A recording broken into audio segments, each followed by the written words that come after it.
bit by bit. So, is any of the results from the Tuesday or Wednesday games that you'd like to highlight? If not, I'll go first. The Hull Middlesbrough game, Hull losing 3-1 Yeah, at home. they're really struggling, Again, aren't they? yeah. This is their sixth home game, and they've lost 5 of them. Is it the Kassam or the DW? No, I can't remember what the catching a bit Wigan off. Thank Stadium. you. Wigan's is DW. DW. Okay, yeah. So it is Hull. That's Kassam, right? So No, Hull, KCOM Stadium, Kassam's KCOM. Oxford United. Stop sponsoring stadiums. Just give it the proper name. Yeah.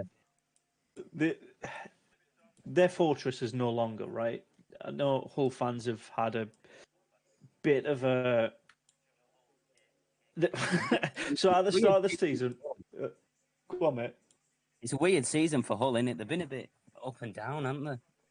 Yeah. Funny. So at the start of the season, I was having. Well, I posted a video basically saying I think Hull's going to struggle this season, and they need to look at changing their manager and their owners very soon.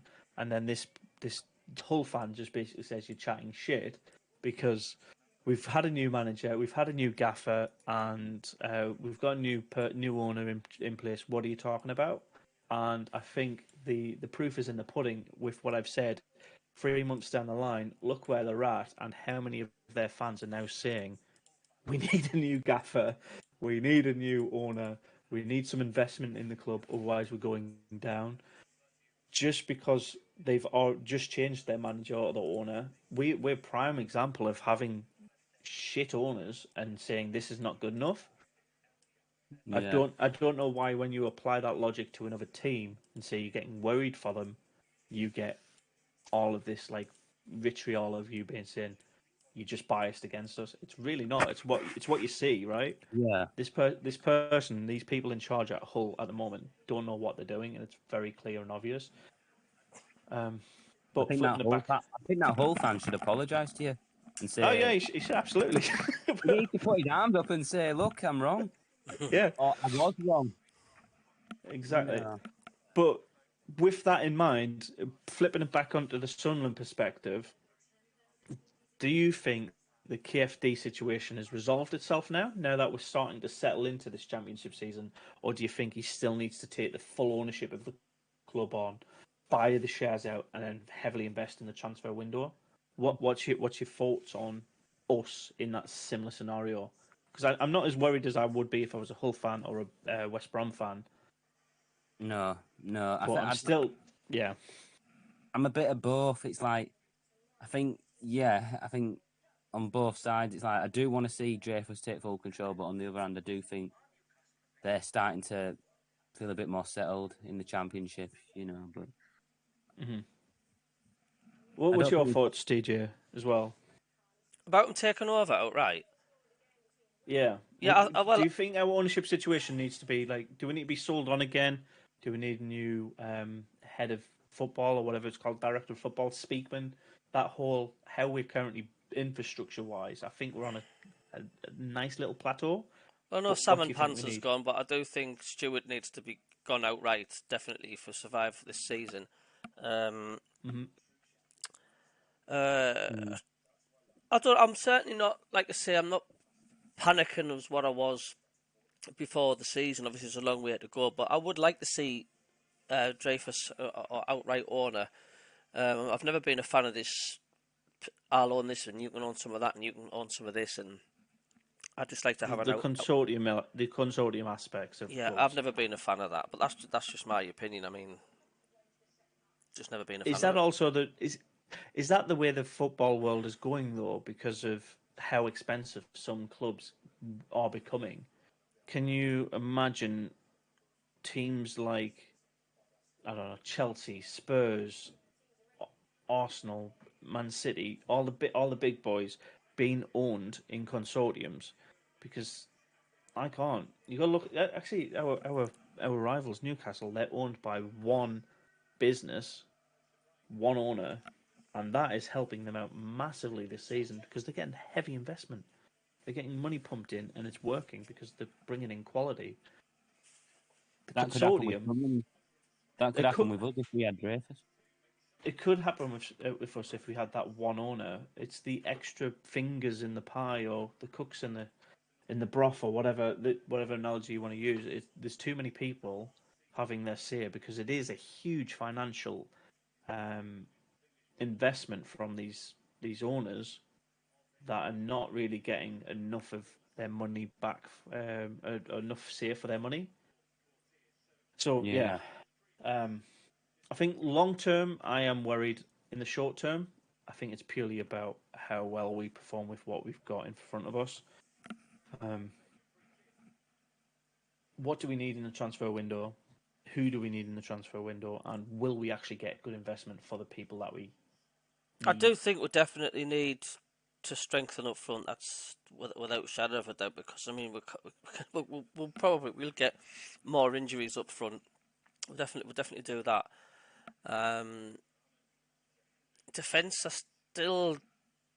don't know. I mean, do we need another addition of 2 in defence because we've still got the likes of a couple of players playing out of position. Midfield, we're all right in midfield.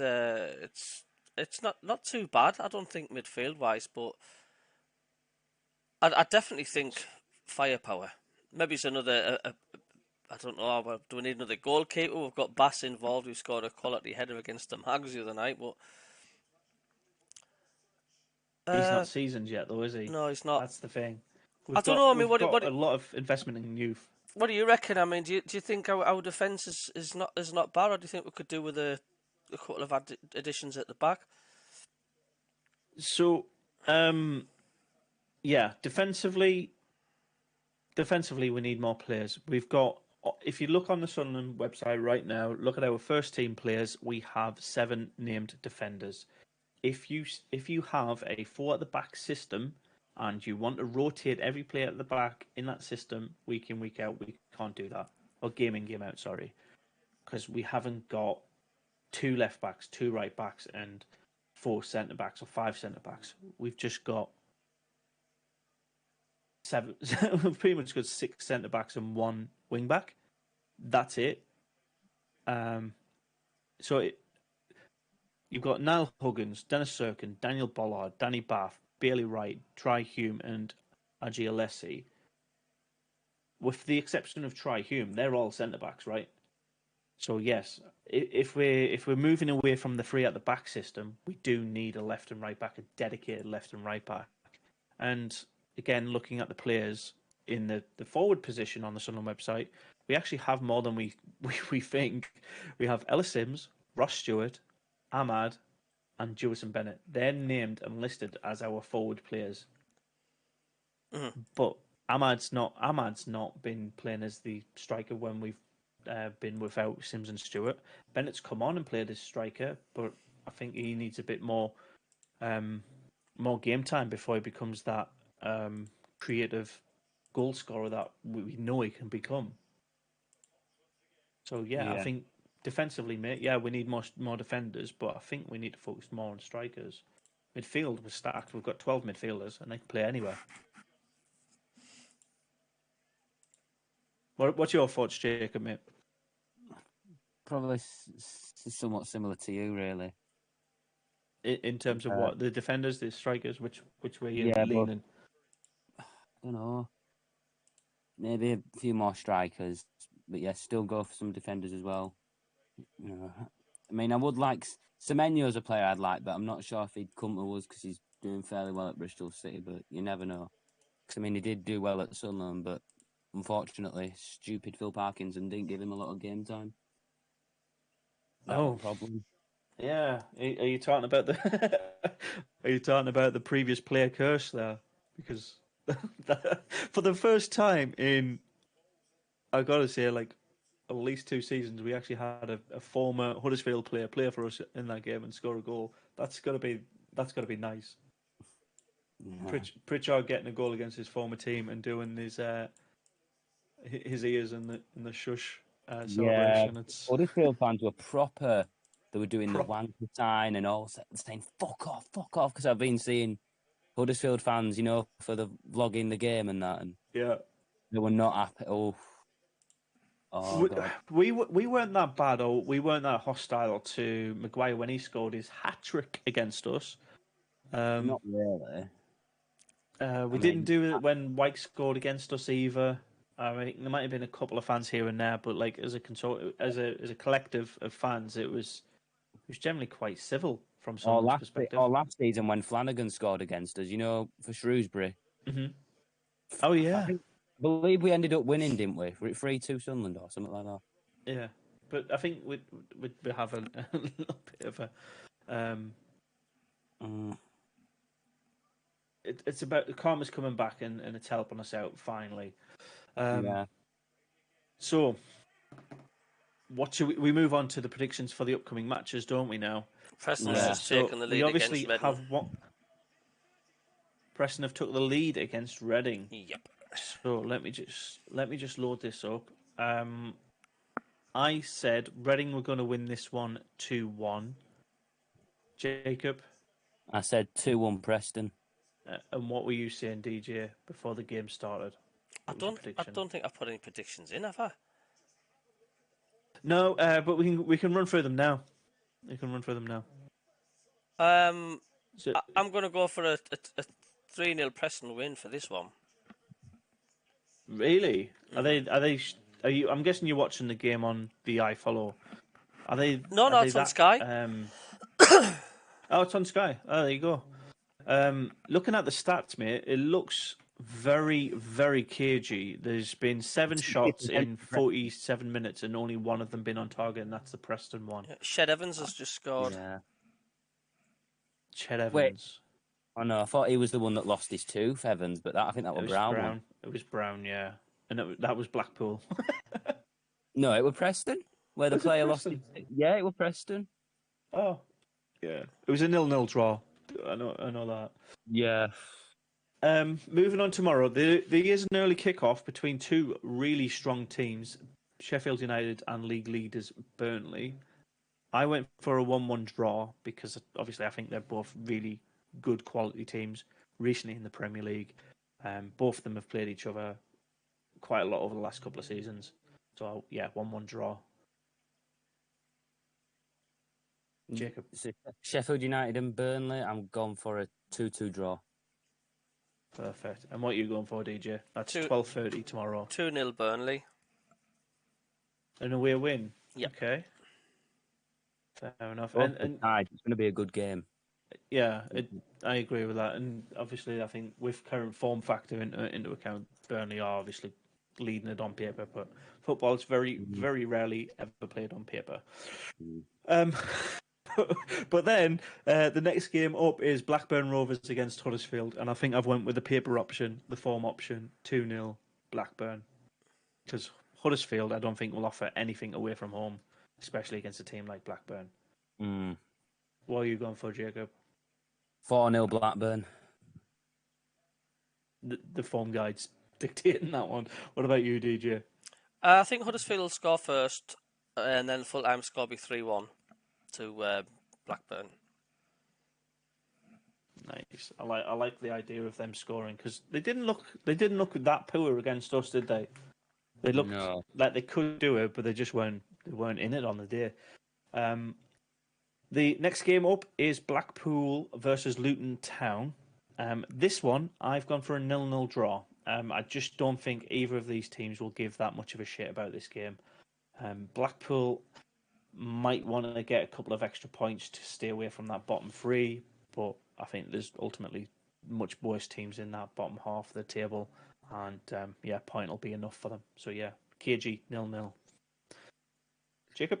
I said 2-1 Luton. An away win. Okay.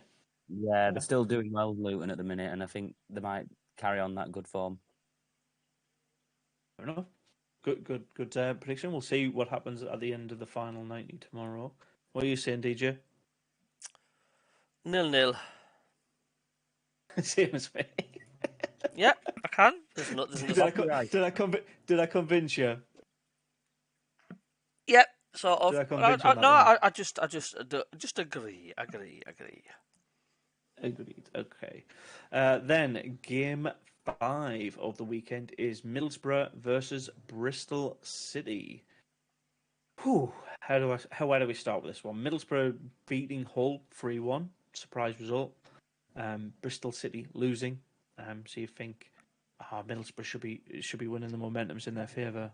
No, you can never trust Middlesbrough to do what you expect. I'm going to say a 2-1 away win for Bristol. I'm I going to said a go. 1-1 draw. I'm going to go 2-0 Middlesbrough. They're actually going to perform as per their form guide now. Good. They Yeah, I couldn't think even beat Preston. They couldn't beat who? Preston, Middlesbrough. The right horrible loss against Preston, didn't they? Because they were winning and then bottled it. Man, we can't be riling on teams when they don't perform when they're in a winning position, especially after that Burnley game. Oh, Fuck. that's probably going to be our biggest defeat of the season. I don't think we'll be losing more than. It's currently my most embarrassing defeat. We'll see. Swansea did Moving, worse against Burnley. To be fair, Swansea did worse. they They didn't did, even but score. yeah, they did. But to be fair, the worst game so far, or the best game, depending on how you look at it, is that Watford 4-0 win against Swansea. That was, yeah, that was mad. Right, game 6, Millwall versus Hull City. I went for a comfortable 3-1 home win for Millwall. I think, however, I have overhyped Millwall over the last couple of weeks, and they've started to tail off, getting ready for that World Cup break, having a few bevies before Christmas, doing the shopping, whatever they want to do in this 4-week break. But yeah, I'm still going to go with 3-1 win. What you saying, Jacob? 1-0 Millwall. I think it might be a fairly tight game, to be fair. So I know Hull are not good, but you just never know, do you? So I think Millwall might just scrap it a bit. 1-0. 1-0 Millwall. Fair enough. It's the Lions versus the Tigers, isn't it? Yeah. Yeah. The felines. DJ, what you say, mate? I'm going to go for an edgy 1-0 win to Hull. Oh, that'd be a right run against their form. Okay. Well, I think they're due. I think, you're not going to. I just think they're due something. So I don't think it'll I be was gonna. a massive trounce, but I think it'll be an edgy 1-0. Yeah, I thought you were going to say no team wins like that, loses that many times in a row. But then I was just about to say, look at Wigan. Oh, they're terrible. Wigan have been poor since our game. Next up, QPR versus West Bromwich Albion. West Brom coming out with a surprise win on the midweek, but I'm still going to back the home team here. I'm saying 2-1. I do think West Brom is starting to fix themselves up a little bit, but they've got a lot of work to do. Jacob? QPR 3, West Brom 0. I think West Brom, they're just not in good form at the minute, and QPR's a tough team. And ever since that we drew 2-2 with them, they've been on a fairly good form of QPR. They're in the top six for Yeah. top six. Yeah, top The the fourth. goalkeeper their goalkeeper likes to score a few goals, and we can say that from an experience. Yeah, please don't remind me on that one. No, I'm Yeah. still scarred from it as well. DJ, what are you going for on that one? I'm going for 1-1. Okay, point on as even would be. To be fair, I think that's still a bit of a shock because West Brom are in that 23rd spot for a reason. Yeah, we'll see. They are, Good but luck. I do think they'll come good, West Brom. I don't think they'll be there by the end of the season. Yeah. Fair. Good point. Now, game 8 is Rotherham versus Norwich City. I know for a fact that a lot of people are going to back Norwich on this one, but I think this is probably one of their bogey teams. So I'm going to back Rotherham to win this one 1-0. I could be completely wrong, and Norwich completely flounce Rotherham all over the park. But yeah, I think I'm just going to go for a 1-0 win. Jacob? 3-1 win for Norwich. Frownting that I mentioned. Yeah. And DJ? 2-1 Norwich. 1 Norwich. Everybody pretty much, like I said, most people are going to back Norwich on this one just because of the quality they've got in their roster. Stoke City versus Birmingham City, kind of a derby. Two West Midlands based teams. I think Stoke are looking to get something back from this. I'm going to say they're going to score 2 goals, but I think Birmingham will take this game by the scruff of the neck and bag 3. So I'm going for a 2-3 away win. A 3-2 away win. There you go. Jacob. Stoke and Birmingham. 2-0 Stoke. Why? Why? Don't know. I mean, they got a good win against Wigan, and I think they might still be. They could start picking points up, but it is Stoke. You never know. But I don't know. Someone was just telling me Stoke might get a win on this. It could be a good chance for them to go back to winning ways again. Potentially, the Alex Neil effect might come into to fruition now. DJ, what are you saying, buddy? Is that the Bet365 / Britannia / whatever you want to call it now? Birmingham, I think, are very poor. I think Stoke's going to come out comfortable 2-0 winners. Oi. Copy. You can copy people's opinions. It's all right. Oh, that's funny. Next up, our boys, Sunderland versus Cardiff City. I don't want to jinx it too much, but I do think that Sunderland should be winning this one, especially if we go out attacking from minute 1. I've gone for a 2-0 home win. Jacob. 3-1 Sunderland. Good. 3 points, 3 goals. That'd be nice to see. DJ. 3-0 Sunderland. Oh shit. Fuck. When DJ backs us, it's a jinx. Nah, to be fair, I'd love to see Sunderland 3 goals. I'd love to see a Sims hat-trick as well. Next up is Swansea City versus Wigan Athletic. I've backed the home team in a very cagey game. Potentially Wigan losing in the last couple of minutes. A 1-0 win for the Swans. Jacob. 2-1 Swansea. 2-1 Swansea. Swansea. And DJ, what are you going for? 2-1 Wigan. Ooh, do you think they're going to end their rut of 5 games on the bounce of losses? It'll have to one. They've got it. Yeah, one day. Away from home's a brave. I think it's going to be one of them funny weekends where I think it'll be a weekend. It'll be a day for the struggling teams. I think a few of them will come good.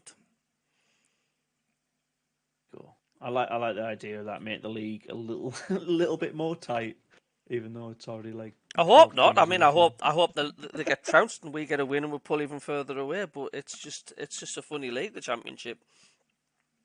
Oh, proofs in the pudding just to my right, depending on how you're watching it. The final game of the weekend, though, lads, is Watford versus Coventry. I'll do my prediction last. DJ, you go first. Watford against Coventry? Yeah. I think this is going to be 2-2. Coventry come and good. I think Watford are so yeah. I think it'll be a 2-2 draw. Huh? Jacob? 1-0 Watford. Okay. KG affair. I think there's 4 goals in this game, just like DJ, but I do think the home team will end up winning. So I've went for a 3-1 home win because Watford are hard to break down at home, and I don't think Coventry have the muster at the minute, at the very least, to break down a team as good as Watford. So yeah, that's our prediction section done and dusted. We have a nice little section now where we go over what our plans are for the next coming week for our content. Jacob, do you want to go first, DJ? Then I'll go last. So, Jacob, what are you doing this week? I might try and post more videos on my YouTube channel from TikTok or something like that, to keep it going, maybe. Nice. And if you want to follow Jacob or DJ, check the About section on my YouTube video. Or if you search Yorkshire Mackem and DJ Earth Crazy Videos SAFC on YouTube, or you just search Anthony Mackem and it'll be on this video's bio. DJ, what are you up to on content-wise this coming week? Well, yeah, and actually we're doing the live stream I'm doing the live stream on Saturday. Just the odd funny clip on the funny silly clips I do. There's a couple I've just put up on my channel. You want to check them out. The recent one was Jurgen Klopp was asked, does he think Newcastle's a bigger club than Sunderland? Which is go and check that out. Just a bit of silly humour and. What was his answer? You have to check the video. You're going to have to check the video and then click the like button and click subscribe, and then you're going to have to have a look at it. It's there's another video I put up was quite. Ole Gunnar Solskjaer was spotted at the Bristol City match, so go and check him out. It's just it's very soccer-y-ish, but it's quite funny. Yeah. Anything else though, mate? Is that everything? Well, yeah. I mean, obviously we probably chatting a little preview, a little review of the match after the Gubbins, what's happened at the Stadium Light against Cardiff. But yeah, well, I mean, unless we've got a midweek game, have we got a midweek game next week? Friday, Birmingham. Friday. Oh, that'll be on the telly, won't it? Yeah. There's a lot of midweek fixtures as well, which I think we're postponing against Millwall through to the early part of December 3rd. And don't forget, we're getting nearer and nearer as well to the World Cup, so Yeah, I think that was to allow them to play in the EFL Cup. So. We're at home against Birmingham. No, we're at St Andrews, and that's at like 8:00 at night on a Friday. Ugh. I don't think we've got a very good record at Birmingham. The last time I went, we won 3-0. Connor Wickham scored. I know. And I was sat on the halfway line in the Birmingham fans, fucking ripping my chair apart. But my record there has been pretty decent against them. Anyways, in terms of what's happening on my channel, you've got obviously the watch along for the game tomorrow. Then obviously a review of all the games that's happened over the weekend. Looking forward to the Tuesday fixtures for the rest of the teams. So long as they're not involved in that, then obviously the watch along again on Friday against Birmingham City. And when I get time to do the goals shorts as well. So that's my content done and dusted. Oh, and you can check us out on any streaming podcasting service, including Spotify. Just search for the MACKEM Football Show, and there we are. Friday night's done. I'm going to wrap it up there. Thank you very much, everybody. Thank you. Thank you It's been very a much. pleasure. Much like. Bye.